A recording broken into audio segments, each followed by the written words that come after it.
નમસ્કાર વિદ્યાર્થી મિત્રો, ગયા લેક્ચરમાં આપણે સાદા વર્તમાન કાળ પછી ભૂતકાળની વાત કરી હતી. આ લેક્ચરની અંદર આપણે સાદા ભવિષ્યકાળની વાત કરશું. પહેલા સાદા કાળ 3 કમ્પ્લીટ કરી પછી ચાલુ કાળની અંદર જશું, પછી પૂર્ણ કાળ, અને પછી લાસ્ટમાં જે વધે છે ચાલુ પૂર્ણ કાળ એનો આપણે અભ્યાસ કરશું. તો જોઈએ આજના લેક્ચરમાં સિમ્પલ ફ્યુચર ટેન્સ.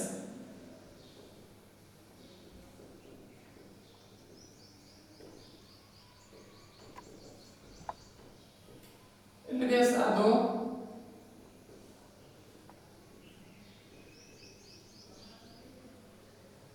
હંમેશની જેમ તમને કહેતો રહું છું કે મને કાળ 3 જ છે: ભવિષ્યકાળ, ભૂતકાળ અને વર્તમાન કાળ.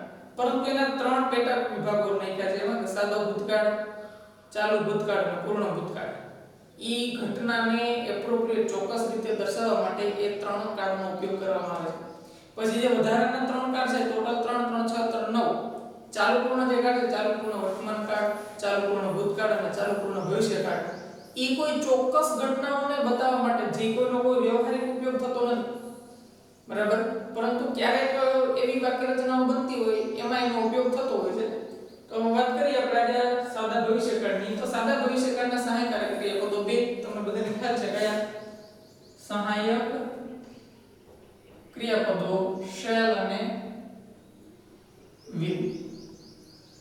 ભવિષ્યમાં બનનાર કોઈ ઘટનાને બતાવવી હોય ત્યારે તમે આ કાળનો ઉપયોગ કરો છો.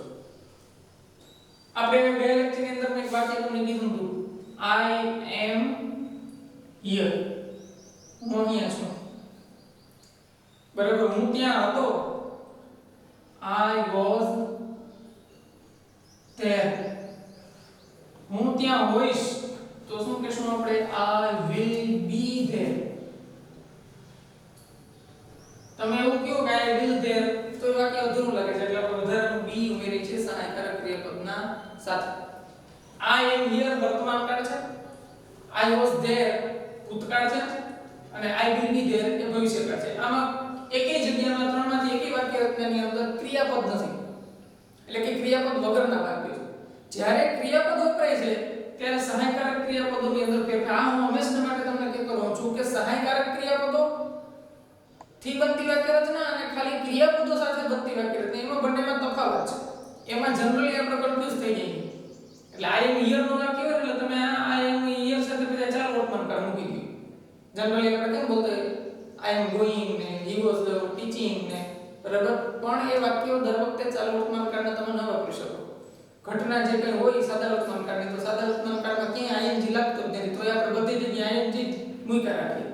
ing માત્ર ચાલુ વર્તમાન કાળની ક્રિયા બતાવવા માટે વપરાય, એટલે કે એટ અ ટાઈમ જે કોઈ ઘટના ચાલુ હોય, બરાબર, તો એને આપણે ચાલુ વર્તમાન કાળમાં મૂકી શકીએ. બાકી દરરોજની રોજબરોજની ઘટનાઓ બનતી હોય એના માટે સાદા વર્તમાન કાળ વપરાય, બરાબર.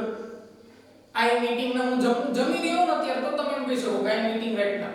હું અત્યારે જ જમી રહ્યો છું. હું દરરોજ જમું છું તો એ આપણે શું કે I am eating. એમાં તો આ eating એવું એ રીતે તમે એપ્રોપ્રિએટ ન ગણાય, એ રીતે ન વાપરી શકાય.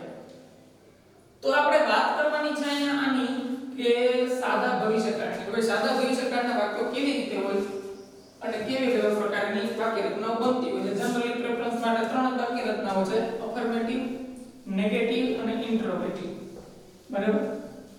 જોઈએ એક વાક્ય લઈએ આપણે, હું કાલે ઘેર જઈશ. તો આમાં ક્રિયાપદ કઈ છે? જવું.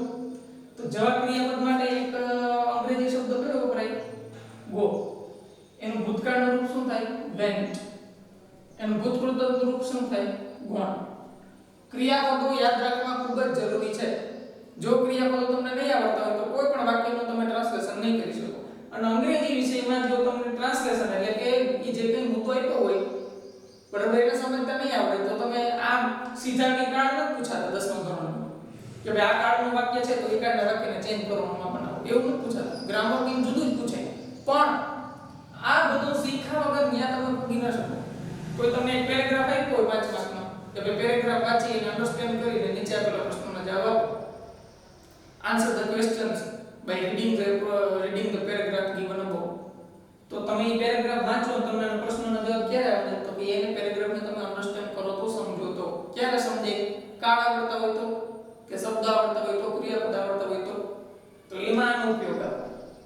સીધી રીતે તમે એમ સમજો કે આનો ઉપયોગ ક્યાં 10માં ક્યાં પૂછાય, બરાબર? ગણિતમાં જેમ તમે કેમ કે ભાઈ તમારો પાયો મજબૂત હોય તો તમને પ્રોબ્લેમ ન થાય, ભલે ટોપિક અલગ હોય, એની સાદી કોઈ ક્રિયા ન આવતી હોય, ભાગાકાર તમારે 10માં ન શીખવાના હોય, પણ એ ભાગાકાર તમને આવડતા હોય તો બીજી બધી ગણતરીમાં ઈ તમે ઝડપ કરી શકો. એમ અહીંયા પણ એવું જ છે કે આ કોઈ સીધી રીતે તમને નથી પૂછાતું કે આ કાળનું વાક્ય લખો, મૂલાકારનું વાક્ય લખો, ક્યાંય નથી પૂછાતું. પરંતુ આ ના આવડે તો એ બીજું તમને ના આવડે. પાઠ જે તમને અંગ્રેજીમાં આપેલો હોય ભાઈ 1.5 પેજનો, તો એ પાઠ તમે સમજો ને તમને કેવી રીતે ખબર પડે પેરેગ્રાફમાં શું લખવું. ભલે તમને પેરેગ્રાફમાં તો બુક દઈ દીધી હોય તો તમે એને સમજો નહીં, અન્ડરસ્ટેન્ડ ન કરો ત્યાં સુધી તમે ન કરી શકો. હું કાલે ઘેર જઈશ તો ક્રિયાપદ કયું છે તો કે ગો. હવે સામાન્ય નિયમો પ્રમાણે આપણે સૌપ્રથમ વાક્યની શરૂઆત કેનાથી કરતા હોય? કર્તાથી. તો આ કર્તા મૂકો આઈ.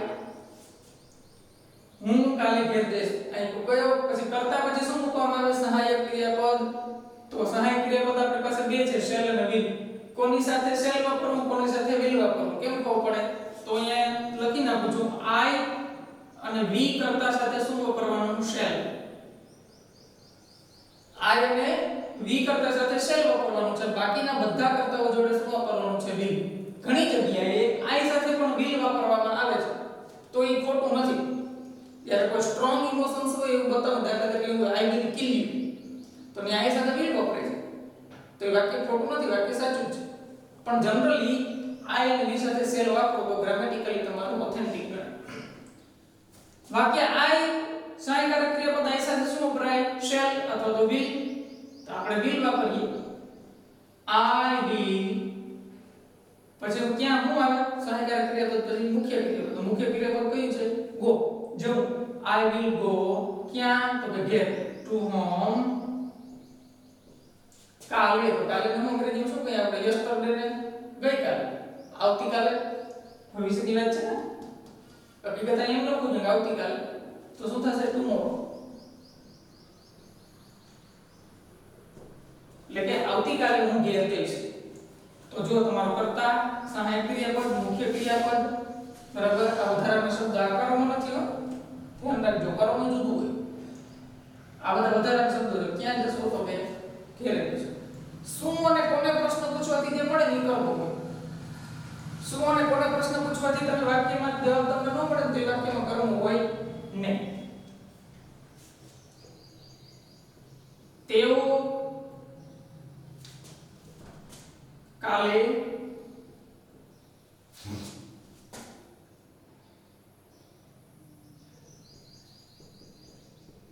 ક્રિકેટ રમશે. તો તેઓ કરતા છે તો શું થાય? કરતા કયો મુકાશું આપણે? દે. તે સાથે શું વપરાય? વિલ. દે વિલ રમશે તો પ્લે. તે વિલ પ્લે. હું રમશે તો ક્રિકેટ. જો આ કર્મ છે. they will play cricket tomorrow. બરાબર? આ સાદી વાક્ય રચના સમજાણી તમને. તો ભાઈ પહેલા કર્તા, સહાયકારક ક્રિયાપદ, મુખ્ય ક્રિયાપદ, કર્મ હોય તો કર્મ, નહીં તો વધારાના શબ્દો. તો એના ઉપરથી આનો કર્મ આપણે આનો ક્રમ કેવી રીતે મૂકી શકીએ? તો સૌપ્રથમ શું આ વપરાય? સબ્જેક્ટ. સબ્જેક્ટ પછી શું વપરાય? તો કે shall અથવા તો will as according to the subject. Subject પ્રમાણે. સબ્જેક્ટ કોણ છે? કર્તા કોણ છે? એના પ્રમાણે shall થી will આપણે વાપરવાનું હોય છે. એના પછી શું વપરાય છે? Main verb. એટલે કે V1 આમાં V2 કે V3 ઉમેરવાનું નથી. બરાબર? પછી શું વપરાય છે? તો કે ઓબ્જેક્ટ. ઓબ્જેક્ટ એટલે કે કર્મ જો હોય તો. અને પછી શું વપરાય? તો અધર વર્ડ્સ એટલે કે વધારાના શબ્દો. આ રીતે તમારી વાક્ય રચના બનતી હોય છે. બરાબર? આ પ્રમાણે તમારું વાક્ય ગમે કોઈ પણ પ્રકારનું વાક્ય લખો, આ પ્રમાણે તમારું બધું થઈ જતું હોય તો તમારી વાક્ય રચના સાચી. તો જોઈએ આપણે વાક્ય લખીએ પછી એમાં ચેક કરીએ કે એવું થાય છે કે નહીં. બરાબર? અઘરું થોડું વાક્ય લખીએ. The government will launch a project on poverty. The government will launch a project on poverty. એટલે કે ગવર્નમેન્ટ સરકાર કરતામાં આઈ મીન ઈ ને એવું દર વખતે ન હોય, કરતા જુદો હોય. ગવર્નમેન્ટ છે એ કરતા જ. એવું જરૂર નથી કે પુરુષ કે સ્ત્રી કે એવું કોઈ નિર્જીવ વસ્તુ કરતા હશે. તો ગવર્નમેન્ટ, આ ગવર્નમેન્ટ છે એ નિર્જીવ છે. એક જે આખી મંડળ હોય એ બરાબર સરકાર ચલાવતું હોય એને આપણે એવું નામ આપ્યું કે ગવર્નમેન્ટ, બરાબર, જે કલેક્ટિવ નામ કહે છે. ન્યાયાધીશોનો સમૂહ હોય તો એને આપણે શું કહીએ, જ્યુરી, બરાબર. તો ન્યાયાધીશ એમાં એક નથી હોતો, ઘણા બધા હોય. પાછળ ગાનારાઓની સંખ્યા હોય તો એને શું કહેવાય, આપણે કોરસ, જીલતા હોય ને જે. The government will launch a project on board. Government કરતા તો જો એ સબ્જેક્ટ થઈ ગયો તમારો, આ કરતા છે એટલે કે સબ્જેક્ટ. will છે એ શું છે તમારું, હેલ્પિંગ વર્બ, તો શેલ will માંથી મુકાઈ ગયું. ઓકે. લોન્ચ એટલે કે મૂકવું, પ્રસ્થાપિત કરવું, બહાર કાઢવું. તો લોન્ચ છે એ V1 છે, આનું ભૂતકાળનું રૂપ શું થાય, ed વાળું લોન્ચ will. તો આ V1 થઈ ગયું તમારું, બરાબર. શું લોન્ચ કરશે, a project on poverty. આખે આખું જે પદ છે એ શું છે, કર્મ છે. શું લોન્ચ કરશે, તો કે પોવર્ટી એટલે કે ગરીબાઈ. આ પોવર્ટી એટલે શું થાય, ગરીબાઈ, બરાબર. જે આપણે શબ્દોનું વિવરણ કરતા હતા ને એમાં પુઅર એટલે ગરીબ થાય, બરાબર. નામ થઈ ગયું પોવર્ટી એટલે ગરીબાઈ, બરાબર. સોરી, આ વિશેષણ થાય પુઅર, આ ગરીબાઈ નામ. તો તમારો સબ્જેક્ટ થઈ ગયો, હેલ્પિંગ વર્બ થઈ ગયું, V1 થઈ ગયું અને આ શું છે, આખો ઓબ્જેક્ટ. ક્યારે લોન્ચ કરશે સમય બતાવ્યો નથી, ભવિષ્યમાં લોન્ચ થશે એવી વાત છે. The government will launch a project on poverty. poverty પર પ્રોજેક્ટ લોન્ચ કરશે પણ કોઈ એક ચોક્કસ સમય બતાવ્યો નથી કે ભાઈ આ સમય લોન્ચ કરશે, બરાબર. in next 2 months, 2 મહિનાની અંદર. અહીં તમને લખ્યું in next 2 months, તો આવતા 2 મહિનાની અંદર. in next year, તો આવતા વર્ષની અંદર. તો એ તમારો વધારાના શબ્દો થાય, પણ અહીં વધારાના શબ્દો છે નહીં. તો જો તમારો કર્મ કર્તા થઈ ગયો, સહાયકારક ક્રિયાપદ થઈ ગયું, મુખ્ય ક્રિયાપદ અને ઓબ્જેક્ટ. એટલે કે તમારું આ વાક્ય કેવું છે, પરફેક્ટ છે. કોઈ પણ વાક્ય તમે બુકનું કોઈ પણ વાક્ય ઉઠાવીને તમારે જોઈ લેવું, સાદા ભવિષ્યકાળનું અકાર વાક્ય રચના આ પ્રમાણે હશે. જો આ પ્રમાણે વાક્ય રચના ન હોય તો એ વાક્ય ખોટું છે. એટલે કોઈ પણ વાક્ય છે તમારે ત્યારે કમ્પેર કરીને જોઈ લેવું. આ તો વાત થઈ અકાર વાક્ય રચનાઓને. હવે આપણે નકાર અને પ્રશ્નાર્થની વાત કરીએ.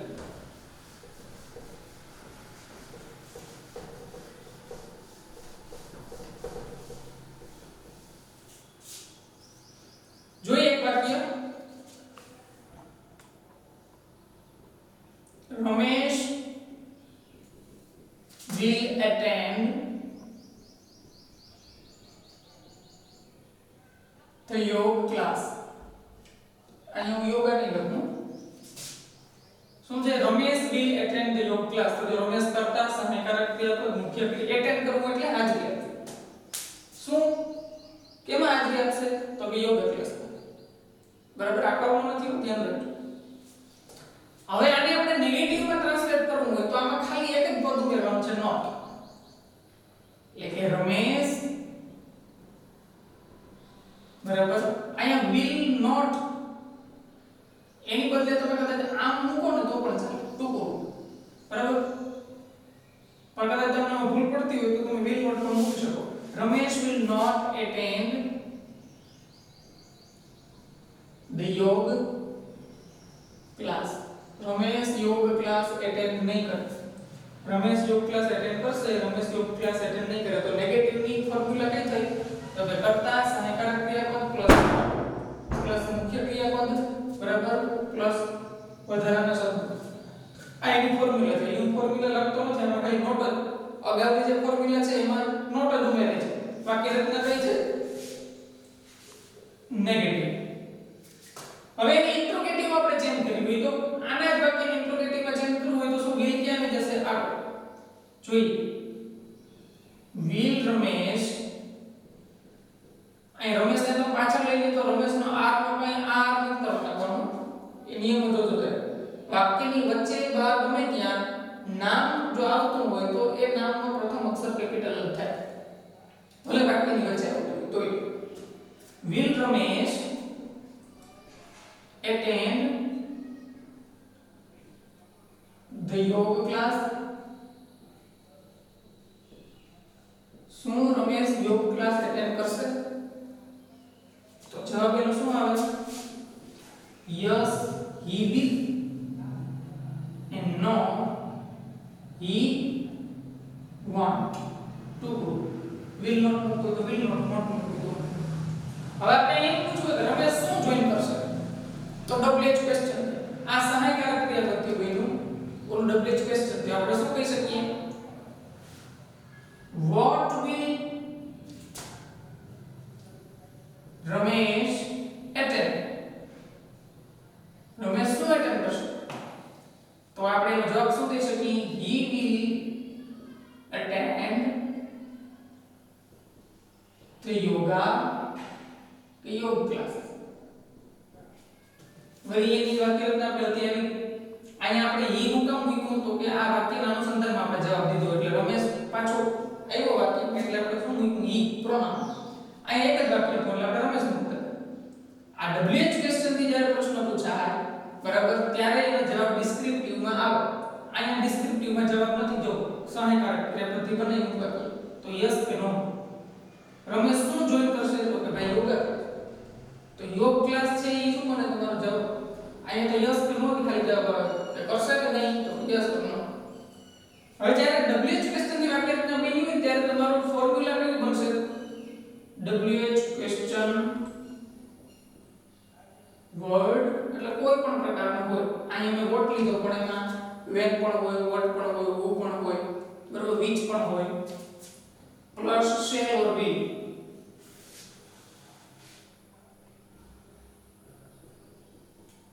બરાબર shall will માંથી જો shall will મૂકો પછી શું મુકાય સબ્જેક્ટ પછી શું મુકાય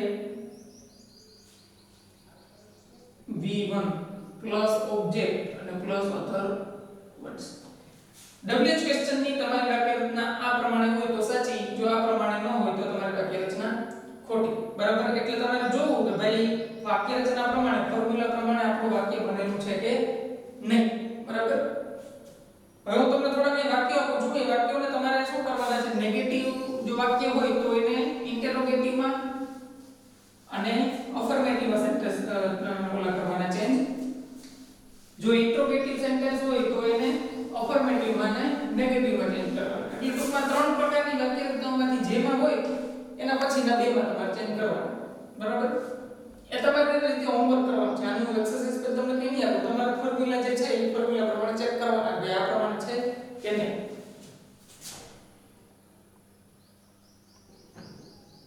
દર્શન will not play chess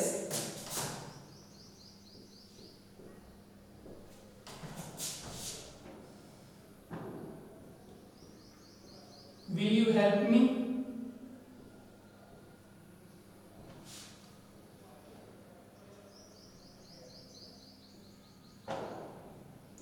shall we bring the happiness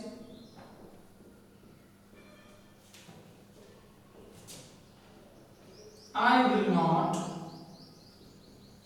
answer બરાબર આ ચાર વાક્યો તો નહીં બાજુ તો વાક્યનો પ્રકાર તમારે ઓળખવાનો છે એટલે કોઈ પહેલું વાક્ય છે તો કેવા પ્રકારનું છે તો કે મકાર છે પછી તમારે બને તો છે ને અંગ્રેજી શબ્દ યુઝ કરવાનો ટેવ રાખો પણ નકાર વાક્ય હોય તો અંગ્રેજીમાં શું હોય તો એક ઇન્ટરોગેટિવ સેન્ટેન્સ કહેવાય સોરી નેગેટિવ પ્રશ્નાર્થ હોય તો એને શું કહેવાય તો કે એને ઇન્ટરોગેટિવ સેન્ટેન્સ કહેવાય હકાર હોય તો એને શું કહેવાય તો એને અફર્મેટિવ સેન્ટેન્સ કહેવાય બરાબર તો એવા થોડા નામ યાદ રાખશો તો પછી તમને પ્રોબ્લેમ નહીં થાય હંમેશા ગુજરાતી જ્ઞાન જો વાગડા રાખશો તો પછી અંગ્રેજી કોઈ યાદ જ નહીં આ માની જે વાક્ય છે નોટ વાળું તો નેગેટિવ છે તો નેગેટિવ વાક્ય ઓલરેડી એક છે તમારે ઇન્ટ્રોગેટિવ માં અને અફર્મેટિવ માં ચેન્જ કરવાનું છે આ ઇન્ટ્રોગેટિવ છે તો અફર્મેટિવ માં અને નેગેટિવ માં ચેન્જ કરવાનું છે એટલે આવી રીતે તમે વાક્ય ચેન્જ કરવાના છે પછી જે ફોર્મ્યુલા આપણે આપી છે એ ફોર્મ્યુલા પ્રમાણે એને તમારે કરવાનું કમ્પેર કરવાનું જોવાનું છે કે આપણું વાક્ય સાચું છે કે નહીં બરાબર આ મેં તમને પછી જે શબ્દો વપરાતા હોય ઇન્ડિકેટર એવા કોઈ કીધા નથી બરાબર સાદી વાક્ય રચનાઓ આપણે જે શીખ્યા છે અને એનો ઉપયોગો કે કેવી રીતે ઉપયોગ થાય બરાબર next week next day tomorrow આવા શબ્દોની અંદર વપરાતા જનરલી બરાબર તો હવે પછીના આપણા જે સાદો વર્તમાનકાળ સાદો ભૂતકાળ અને સાદો ભવિષ્યકાળ એટલે સાદા કાળ ત્રણ પતી ગયા છે આના પછીના લેક્ચરમાં હવે આપણે ચાલુ કાળની આપણે વાત કરશું